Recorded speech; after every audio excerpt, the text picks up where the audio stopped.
మీకు ఇప్పుడు కనిపిస్తున్న చిత్రం 2011లోనిది. ఇప్పుడు మీరు చూస్తున్న మరో చిత్రం 2024లోనిది. అయితే ఇప్పటికే మీకు అర్థమై ఉండాలి, వీడియోలో మీరు చూస్తున్న కొండ మన వైజాగ్ ఋషికొండ. అది 2011 నుంచి ఎలా మారుతూ వస్తోందో గూగుల్ మ్యాప్స్ ద్వారా బయటపడింది. మీరు గమనిస్తే కొండకు ఒక పక్కన చిన్న చిన్న భవనాలు ఉన్నాయి. వాటి పేరు హరిత రిసార్ట్స్. వీటిని ఏపీ టూరిజం డెవలప్మెంట్ కార్పొరేషన్ 1989లో నిర్మించింది. 2007లో ఆధునికీకరించింది. వాటి నుంచి ప్రభుత్వానికి నెలకు 2 కోట్ల ఆదాయం వచ్చేది. వాటన్నింటినీ నాశనం చేసి జగన్ ఏం చేశాడో ఈ వీడియోలో మీరు స్పష్టంగా చూడొచ్చు.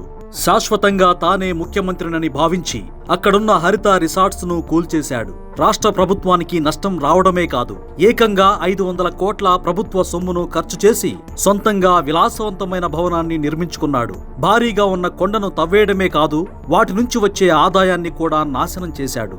ఇప్పుడు వాటిని ఏం చేయాలో తెలియక ప్రభుత్వం తర్జన భర్జన పడుతోంది.